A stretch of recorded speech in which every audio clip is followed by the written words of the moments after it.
Why, hello there. Welcome to Smart Aspirations with Justin Huff. Sit back, chill out, and go on a journey around the world. Around the world. Justin will discuss tales of hope, discovery, and general irreverence with some of the most dynamic personalities in the travel business. Remember, we do cool shit, and so can you.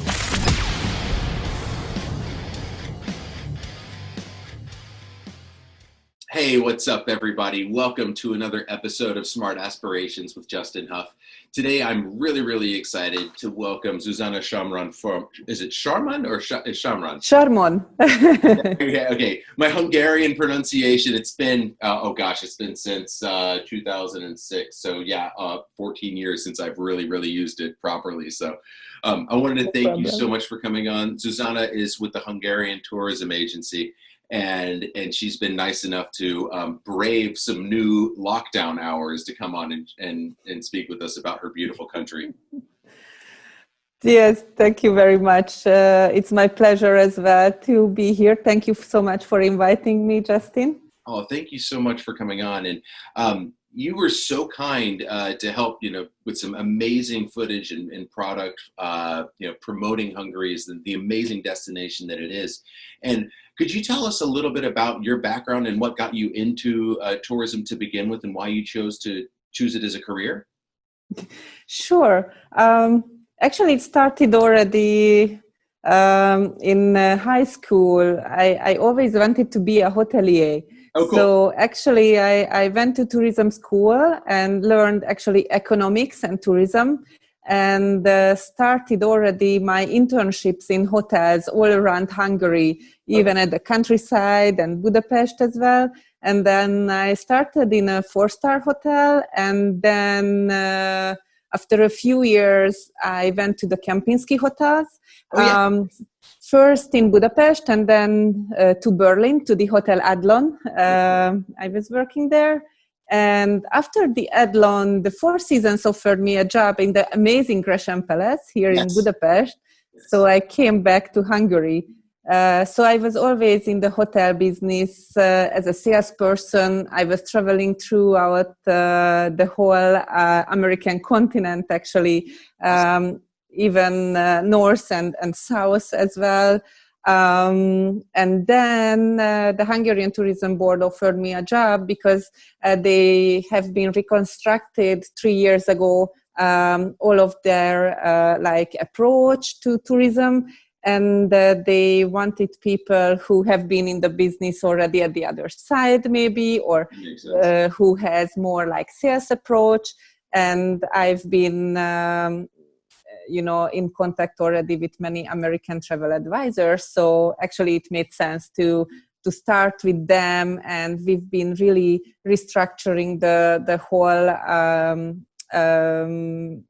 structure and like the business plan and everything, and made a lot of changes. And I moved to New York in 2018 and started actually my job with the tourism board. Right. And you're back in Budapest right now. Is Budapest Yes. home for you, or are you from outside of the city? I'm from outside of the city. I was born at the western border of the country, Győr. Győr is actually halfway between Vienna and Budapest on the highway. Right. It's a beautiful city. I went through there once on my way to Vienna, and so it kind of stops right there. It's I know exactly where you're. Yeah, it's a great Baroque city, small, but there is a huge Audi factory there, the car company, Audi.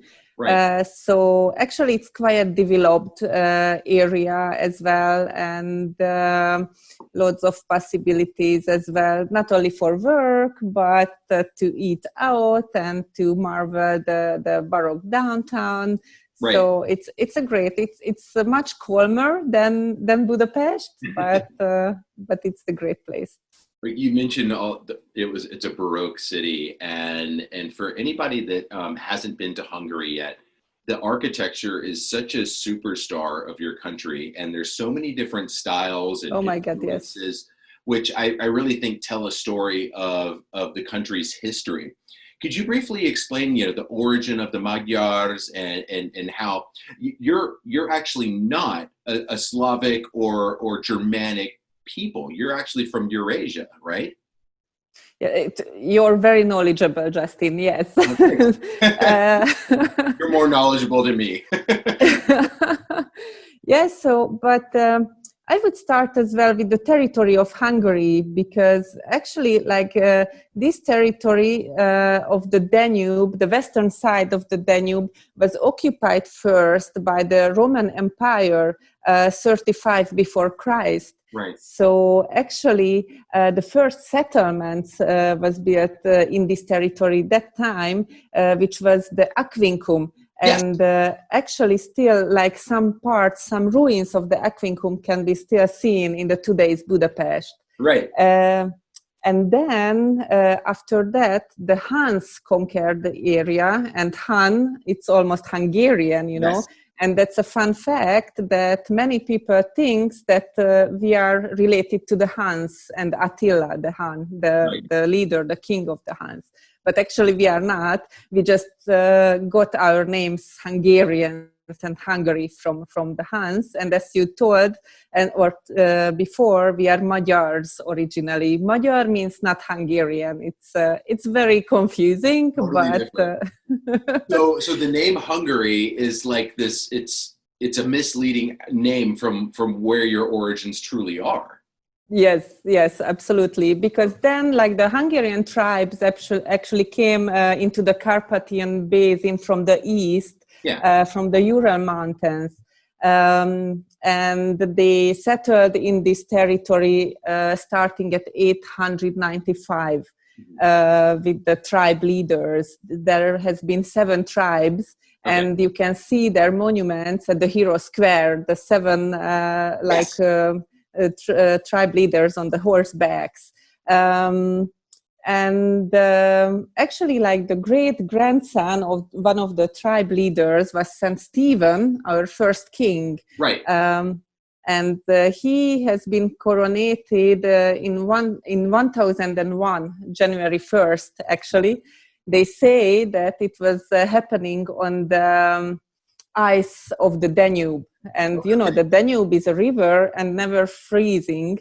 It's never frozen, but they said that year it was frozen, and he got his crown there.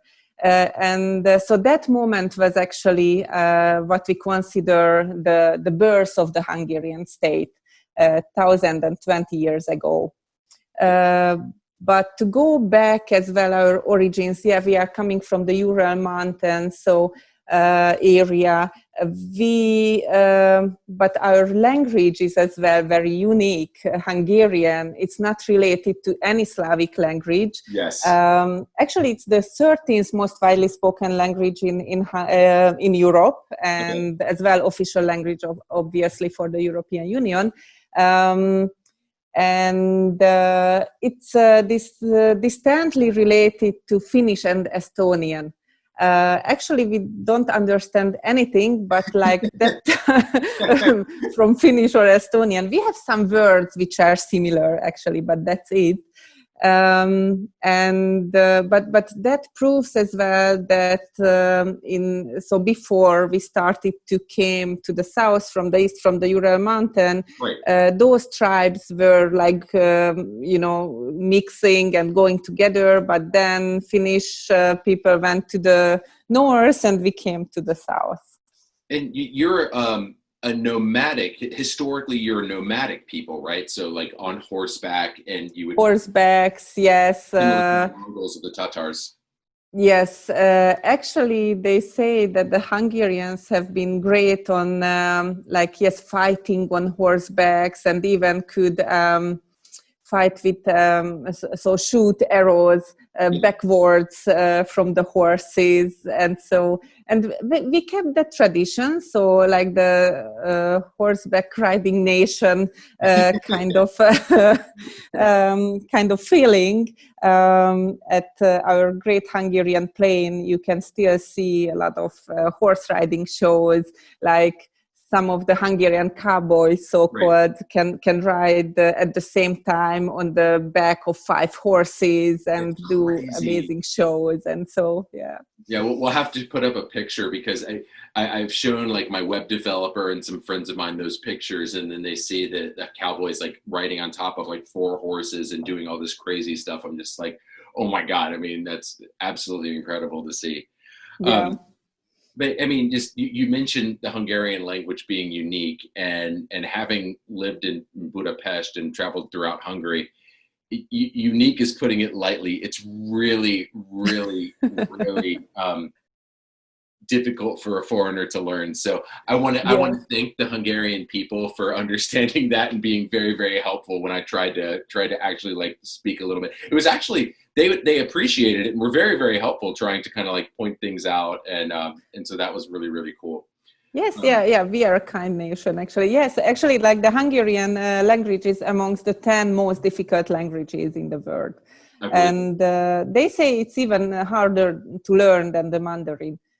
Oh, I believe it 100%. It's I would just memorize different phrases. There was no sense in like trying to work it out grammatically in my brain, because it was just I just didn't make any sense. I'm sure like if I had more time, I would have gotten a little bit better at it. But like I would be like, okay, how do I say, check please, or can I have a water, or where's the bathroom, kind of thing. So but it was just really, really nice having people like go out of their way to help you out and make you feel comfortable. The Hungarian people I find to be extremely hospitable, and especially very good to hear that. Yeah, absolutely. Especially when you meet them halfway and try to understand and respect their culture and language. Yeah. We We know, it's very difficult, and only like 13 million people speaking Hungarian. So we totally understand that nobody would learn it. And, like the whole pronunciation is so different. We really pronounce all the letters differently than in the English language. And so that's why our English accent is so funny. So I don't think it's funny. Sorry for that. I love Hungarian accents. Well, I mean, we've talked a little bit about the origins of how modern Hungarians arrived there over time. And most people are going to have this classic image of Budapest and the Danube River and Buda Castle and the museum and everything. Talk to us a little bit about Budapest and its highlights and different and special experiences that guests can take advantage of when they're there. Yeah, absolutely. First, actually, I would still go on a bit with the history, because it's important to understand Budapest, that after our first king,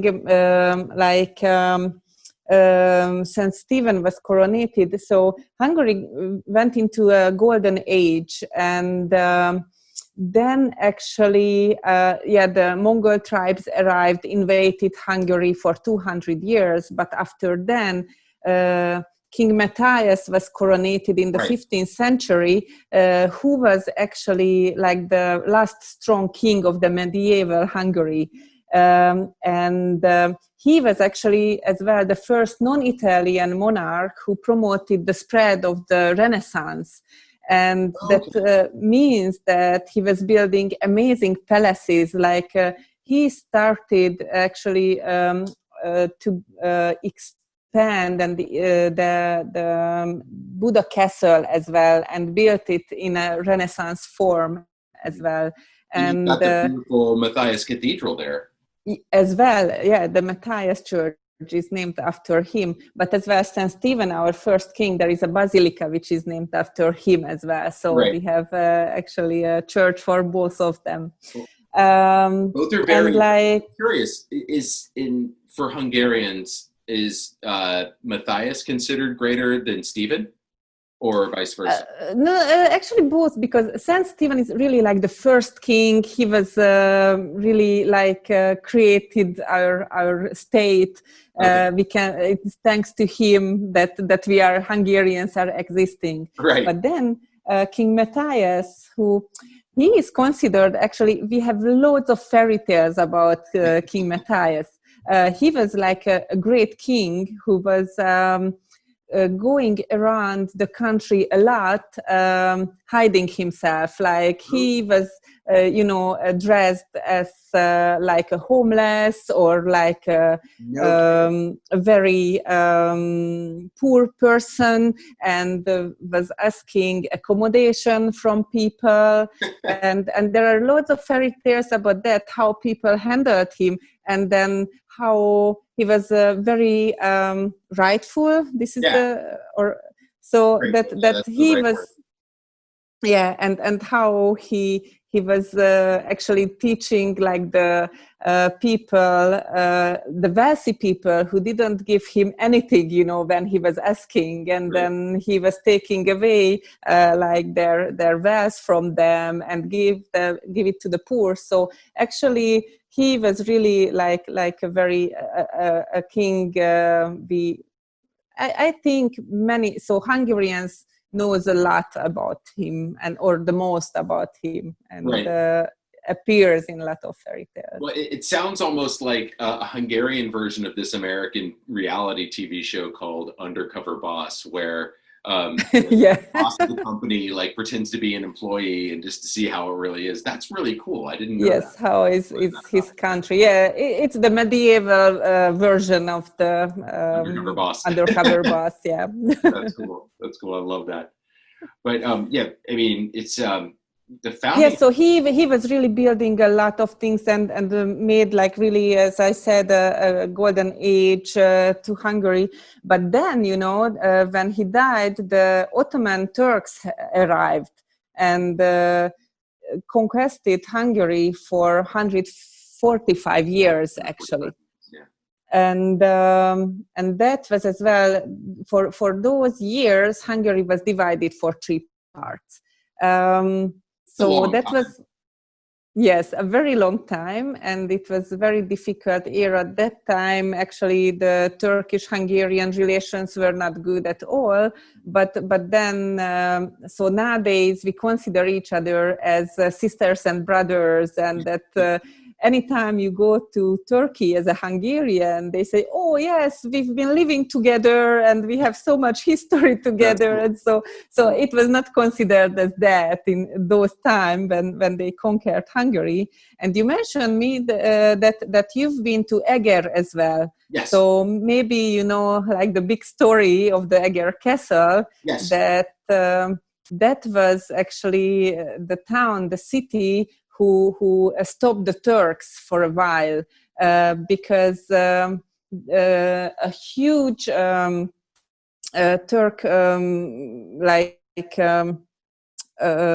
group of, how you call that? Oh my God, soldiers. Like when the Turks attacked the Eger, they've been 30,000 of soldiers, and in the castle of Eger, there were only 2,000 Hungarian soldiers, and they stopped the Turks and fought back. Right. And that was the first moment when they did it, the people of Eger, with the help of the Eger women. Actually, they've been fighting a lot with like hot water, and even like without this group of women, they wouldn't win actually this battle. And as we say, that was like the first moment of emancipation, and like that laid really like women can fight as hard as men can. That's awesome. So, I mean, so they saved Hungary, and that's a really, really important story. I think that should be a little bit more, forefront. I mean, that's important. Yes, absolutely. And that was actually still under the rule of the father of King Matthias. Mm-hmm. And after this, Matthias was coronated, and they really kept Hungary as long as Matthias was alive. But after he died, then the country really just split it into 3, and there were no kings and so on. That's why the Turks could conquer actually the country. Why does that always happen after an amazing ruler passes away and there's not like a clear line of succession? You know, everything falls apart. He didn't have a son, had a son or a heir. So actually, and then, you know, always like the nobleman wanna have of course, the power, and so and that leads always, I think. Always. I mean, from Alexander the Great to Matthias to Genghis Khan, it always happens. It's crazy. Yes. Yeah. But then when the Turks left, actually another new rulers came to Hungary, and it was the era of the Habsburgs. Right. So, and this is when, so we had a reform age and a big revolution, but then actually we got in peace with the Habsburgs, and then that was the birth of the Austro-Hungarian Empire. Right. So that was another great and wealthy era. This is when amazing palaces have been built again, and great. The country was modernized and industrialized, so it was really, until the First World War, it was again like a great kingdom. And you can still see these traces of the Habsburgs pretty much everywhere you go in Hungary. A lot of the big cities like Debrecen and Győr and everything like that. So yes, the castles, palaces, or even if you just look at the Andrássy Avenue in Budapest, like the great palaces, which are mainly nowadays are home for embassies, actually. But all of those were homes of noblemen. Okay. Yeah, and that's definitely a must visit when you go to Budapest, is driving down Andrássy and seeing all of the architecture. Yes, one of the highlights for sure. Actually, Budapest, if you've been asking me about the highlights of Budapest, and then I went back to history because I important. think I actually because I think actually that, you know, like what we've been talking about, that so Hungary is really in the heart of Europe, in the middle. That means that we've been at some point of the history in somebody's way all the time. Everybody wanted to conquer us. Right. And but we still survived. But what is left today, actually, all the amazing 500 years old Turkish baths, like the amazing palaces and castles, or after the communist era, like the ruin bars. So we have a lot of colorful and interesting story to tell and showcase to the visitors. So actually, these are all part of the highlights of the today Budapest. Right. I mean, it's all those different influences. I mean, especially you'd mentioned something that was a brand new thing. This didn't really exist when I lived there. And if it did, I didn't know about it, or if it was just the wrong time of year. Tell the guests what a ruin bar is, because I think that's really, really cool. Yes. So actually, the ruin bar culture started in Budapest. The first one, the mother of ruin bars, opened, I guess, like 40 years ago. Probably missed out. Yeah, so actually, like in Budapest after World War II, like the big condos, homes haven't been restored. You know, the country was poor. They didn't put any effort to renovate all these amazing big houses in the city.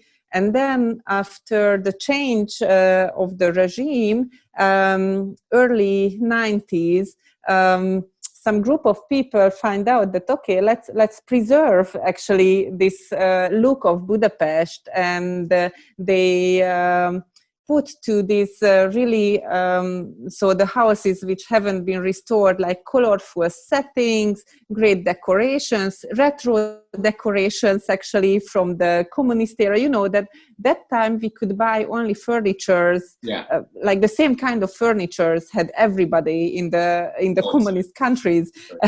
So, but they collected all of these, like the old kind of stuff, put into like the homes. some different rooms of the homes and open the bar, like a ruin bar. And it's really fun. We have, I think, I don't know, 200 or 300 of them, mainly in the old Jewish district, actually, the 6th district and the 7th have these kind of bars. And nowadays it's really like a place for everybody. It's not only for the young generations. Nowadays you go there and really you find from young to like senior people, and everybody have fun, because you can even just sit at the table and have some great wine, or in another room you can dance, or you can even play with some kind of I don't know. You know what chocho is? I don't know this word in English. Not exactly. Like like the kind of soccer on the table. Yeah. It's we've got foosball here, but I know exactly what you're talking about. Yeah, foosball. Yes, I think this is how you. Yeah, it's similar to that. But yeah, I mean, it sounds like a blast, especially in the summer. Absolutely. Yes. Some of them are really, they have like closed courtyards, which are really like the top, the roof is open. So you can be outside, but even you can be inside in the different rooms of a bar. And in some of them, you are actually sitting in a bathtub, or like in an old Eastern European car, the Trabant, for example. Right, those are great. It's like a table there in one of them as well. So it's really fun and colorful. And in some of the ruin bars, actually, you can visit them during daytime as well. They do flea markets, or in the weekend brunches. And so it's not only for partying, but really it's like part of the community, and you can visit them for several purposes. But it's part of the whole experience. And you'd mentioned the Jewish district. I love that area. It's just so much fun. There's so many things to do. It's so lively. Just restaurants, bars, just cafes, just personality. It's incredible. Absolutely. Yes. So I do have both sides. You've got Buda and you've got Pest, and how they became Budapest. How did that happen? Yeah, actually, it was consist of 3 separate cities, actually, Buda, Pest, and Old Buda. Okay. Old Buda part is where Aquincum is, actually, like the old Roman ruins. And in the early 19th century, they matched like the 3 cities, and it became the capital of Hungary, because throughout the different ages, we had several other capital cities like Visegrad or Esztergom or even Bratislava, or at some point Vienna. But from the 19th century, like they really created, because Budapest has a really great location on the Danube, like the 2 parts of the city, like on the 2 parts of the Danube. Like the hilly region is the Buda side, where the royal palace is located. Until today, it's more like the residential area, and it's the posh part of the city. Being from Buda means something. Okay. And the Pest side is more like the financial center, and even like the life is happening there, theaters, restaurants, everything is there, and it's more flat as well. Sure. And as it has such a prime location that the Danube is in the middle, and it's really great, for transport. It was great during those times, and so it it's easily accessible even from Austria or from Slovakia, from many parts. So it really made sense to really unite these 2 or 3 towns and make it as the capital of Hungary. And it's really, like, as I mentioned, Hungary is in the real center of Europe, and Budapest is really in the center, in the heart of Hungary. So exactly. Every road leads there. It does, and it's so incredible to see the different influences kind of all like melt together and create what is one of the most vibrant and exotic. I like to call it exotic, European capitals that there is. And if you're in Hungary if you're specifically in Budapest, and we'll finish talking about Budapest and then talk about what lies beyond Budapest, because I think that's super, super important. What are the must-sees, like top 5 things you must experience besides ruin bars? Besides ruin bars, in terms of the monuments of Budapest. Yeah, like the monuments, I would start with the parliament, which is actually the third largest parliament building in Europe. Right. And it's an amazing, it has an eclectic style. We talked about the architecture, so it's really in Budapest. That's as well a must-see, just to walk around the streets and marvel the different type of architecture. Like we have really neo-Gothic, neo-Renaissance, Baroque, eclectic, and Art Nouveau. I love the Art Nouveau. I think that's the most amazing in Budapest, and you find loads of buildings in that style. Great. But the parliament is really like one of the most amazing buildings. And it's actually 96 meter high, which has a meaning as well, because I mentioned that the Hungarian tribes came into the Hungary, started to settle in 1895-96. So actually that's why they have chosen 96 meters. It's reflected to the year of the conquest. I had no idea. That's a really cool story. Yeah. And that has to be the highest building in Hungary, in Budapest. So you cannot find any other building which is higher than the parliament. But even the basilica is 96 meter high. And even the Hero Square, like the largest monument on the Hero Square, is 96 meters. Okay. I had no idea. I mean, you see all these amazing images of Parliament. Where is the best view, in your opinion, where to see it? The Parliament, where it from? From the Citadel, I think. Okay. From the Buda side, just go up to the Citadel, and then you see actually like the whole city, the Danube, the 2 parts, the Parliament, and best to do it actually in the evening when all the lights are up, and you can point everything out. Plus another amazing view from the Danube. Going on a boat tour, even a speedboat, it's amazing. The whole city has such a different feeling from the Danube when you are going around the city by boat. And this is the closest you can get to the parliament, but still see the whole building from the Danube. So I really love that. I've only seen it on the outside. I've never gone. I know that sometimes tours go inside Parliament. Oh my God, you should have gone, because actually like the crown jewels of St. Stephen's can be seen in the Parliament, in the Grand Reception Hall of Parliament. It's a reason to go back. Yeah. Yes, and I really love this reception hall. It's full of all of our kings and leaders as well, full of golden plated walls actually.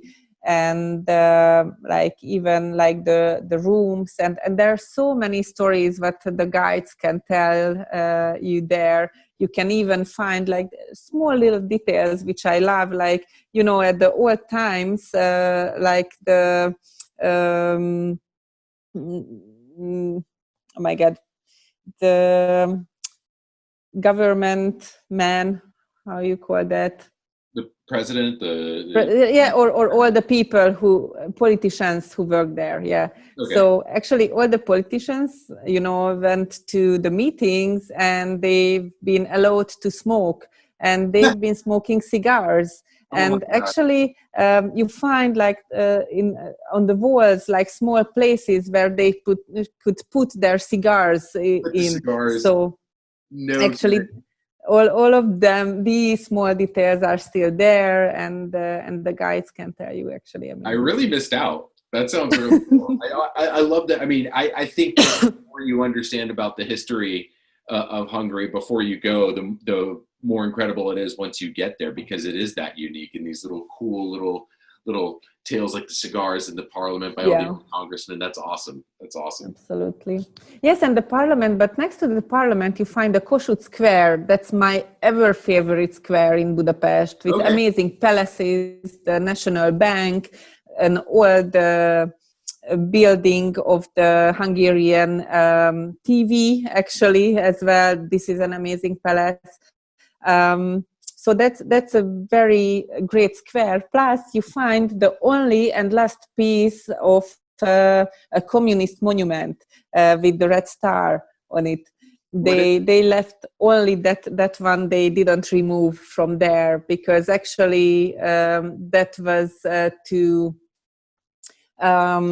actually honor like the dead soldiers as well who have died in the war. So this is the only one which you can still find. All the other communist sculptures have been removed and put to a park, which is outside of Budapest, but you can still see them. Yeah, it's a different park. And I used to live in Moscow, and you still see like all of these, it's definitely apparent that, it was ruled by under a communist regime with the old Stalin buildings and things like that. But when you're in Budapest, even though it was, the Soviets were there for so long, the communists were there for so long, you don't feel that at all when you're in the city. You barely, honestly, you don't even notice it at all. It's different. I never saw the old communist part. I know what you're talking about, but you can still, I guess, for guests that are interested in that. I mean, it's still a bit of a part of it, but to the naked eye, it's not very apparent at all. Yes, and not the downtown area, not the touristy areas. We did a great job in renovating actually everything, or even the Parliament building. When I started to work in the 2000s, it was still, it's made of limestone, the Parliament building. So it was all dark and almost black. But they started to renovate it, and it's very exciting for me that actually they didn't clean the stones, but they removed it piece by piece. Oh, okay. So actually we have a new Parliament. Okay. And I had no idea. No, and it took ages really, because they just made it piece by piece, like always the other like sections of the building, but it's really bright and white, and an amazing clean building. Yeah, it's definitely bright and definitely vibrant for sure. Those colors are unmistakably the Budapest Parliament. Yes, yeah, for sure. Okay, but move on from the Parliament. Another great site is the Széchenyi Lánchíd, the chain bridge. Yes. The chain bridge was actually the first bridge which was connecting the Buda and the Pest side. Right. Before that, you could only go by boat from one part to the other. And that was the first one. Yeah, sorry? That was the first one. Yes, that was the first bridge. Yes, absolutely. Connecting it's kind of classic, unmistakable, iconic. Absolutely. Iconic with the lions on the foot of the bridge. So it's a great selfie point actually to take a photos with the lions. And those lions doesn't have a tongue actually, which is weird. But I didn't know that. I think this is like pre-selfie. I've got a picture there. I'll have to go back and check that out. Yeah. But no, it's a classic site, and wasn't the architect? There's some connection with the Tower Bridge in London, isn't there? It's Adam Clarke. Okay. Yes, a British architect who was. Oh my God, I know a lot of things. Who was involved to Yeah, But he was, I don't know a lot of words. was he the same architect that did the Tower Bridge, and that's why it's similar, or was he just British and familiar with the design? Yeah, I think he was the same. But Adam Clarke, yeah, I think he. I'll do a fact check before we publish. Yes, please, because I'm not sure, but I think yes. But for sure, he is a British architect, and he did a lot of things in London, I think, as well. Okay. No, it's just one of those unmistakable things that you have to do, especially walking across is really, really fun. Absolutely, yeah. And actually, at the Buda side of the chain bridge, you find the 0 kilometer stone as well. Yeah. So everything is measured from that point at the country, or the distance. Okay. So yeah, everything coming out is like from that exact point. And that is right. I mean, if you correct me if I'm wrong, if you walk across the bridge there, there are a couple of really, really cool thermal bath complexes, right? No, that's not at the chain bridge. At the Liberty Bridge, foot of the Liberty, south of that. Yeah, close to after the chain bridge, you have the White Bridge, which is Elizabeth Bridge, which is actually similar to the Golden Gate, like the look of the bridge. Yeah.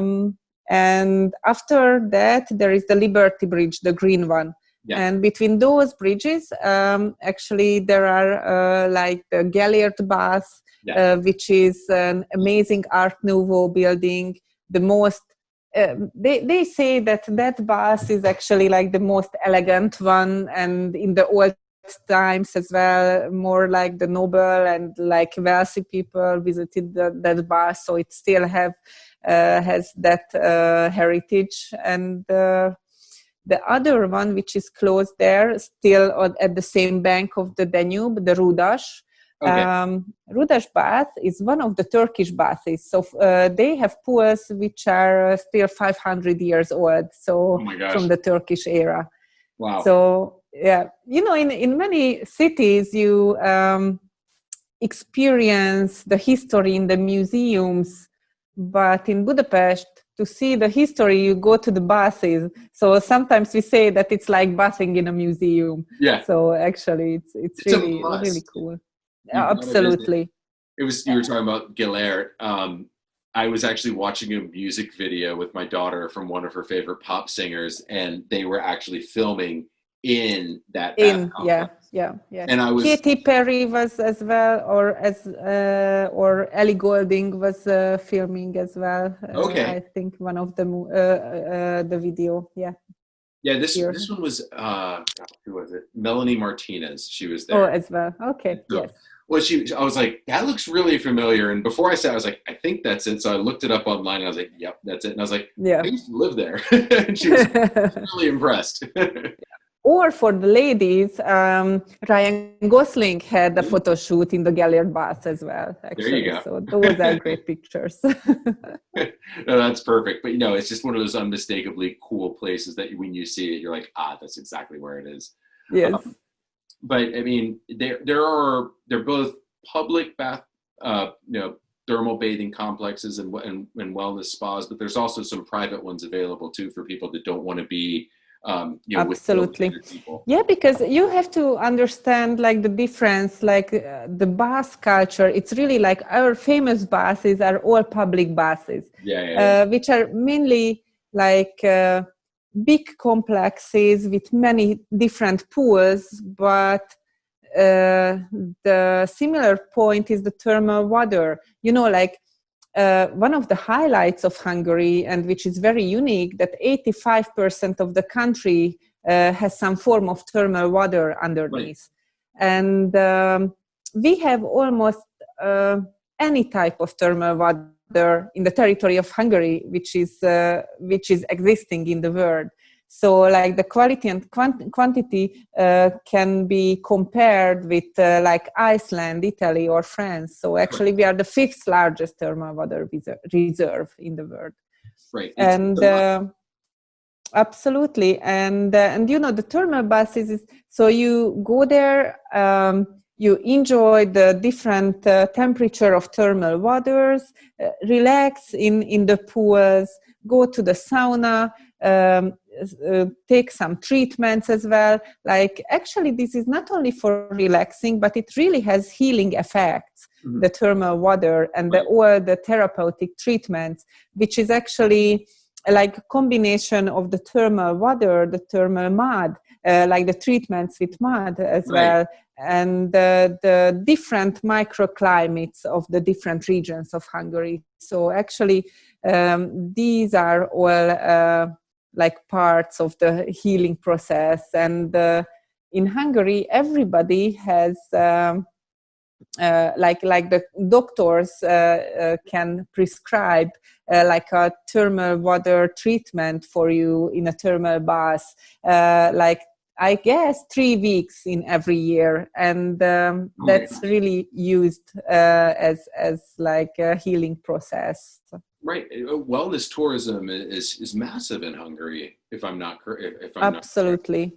Yeah. Yes, we have really like 40 thermal resorts all over the country, and all of them has thermal water, have treatments, always connected to like a private hospital, so with doctors who can check your like status and the health status and prescribe the treatments. So we have actually many guests from around the world who are coming for treatments for 1, 2, or even 3 weeks to Hungary. Wow, I could. As an American, I wish I could take off 3 weeks a year. Yeah. But if the doctor prescribes and it's about your health, you have to. Too much stress, too much work. Well, yes. Thank you for listening to Smart Aspirations.